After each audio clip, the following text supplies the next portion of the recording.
చిరంజీవి అంటే ఎవరు? అల్లు అర్జున్. మెగాస్టార్ చిరంజీవి కుటుంబంలో సభ్యులంతా ఒకటైతే అల్లు అర్జున్ మాత్రం ప్రత్యేక ప్యాకేజీ పెట్టుకుని స్వతంత్రంగా జీవిస్తున్నారు. చిరంజీవి అనే వృక్షం కింద కాకుండా అల్లు అర్జున్గా తనకంటూ ఓ సొంత బ్రాండ్ ఉండాలనేది అతని ఉద్దేశం. ఈ క్రమంలో సహజంగానే కొన్ని విభేదాలు తలెత్తుతూ ఉంటాయి. కొందరు వాటిని పొగరు అంటారు, మరికొందరు అహంకారం అంటారు. ఎవరి వైపు పరిశీలించినా, ఎవరు చెప్పేది విన్నా వారు చెప్పేదే సరైనది అనిపిస్తూ ఉంటుంది. ఇందులో ఎవరి వాదన వారిది. ఇటువంటి పరిణామాల మధ్య తలెత్తుతున్న చిన్న చిన్న అనుమానాలు, అహంకారాలు చివరకు తీవ్రమైన విభేదాలకు దారితీస్తున్నాయి.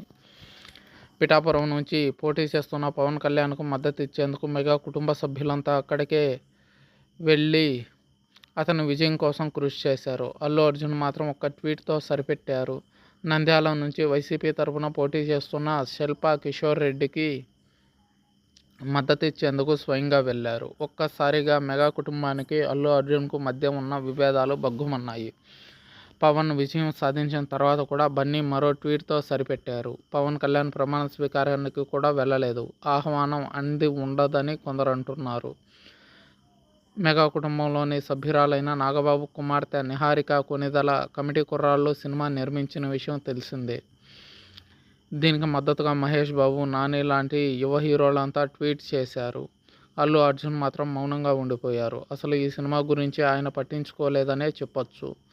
తాజాగా బన్నీ వాసు నిర్మించిన ఆయి చిత్రం విడుదలైంది. ఈ సినిమాను ఆదరించాలంటూ అల్లు అర్జున్ ట్వీట్ చేశారు. ఈ ఒక్క ట్వీట్తో అల్లు అర్జున్ కావాలనే మెగా కుటుంబానికి దూరంగా ఉంటున్నాడనేది స్పష్టమైంది.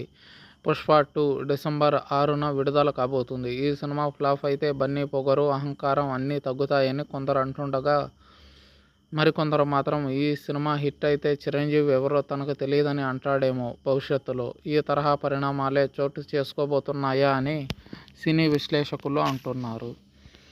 అల్లు అర్జున్ స్వతహాగా ఎదగాలనుకోవడం తప్పేమీ కాదు. కానీ అల్లు అర్జున్ మాత్రం చిరంజీవి అనే మహావృక్షం కిందే మొలకెత్తాడన్న విషయాన్ని గుర్తుంచుకోవాలి అని మరికొందరు సీనియర్ నటీనటులు, నిర్మాతలు, దర్శకులు చెబుతున్న విషయం.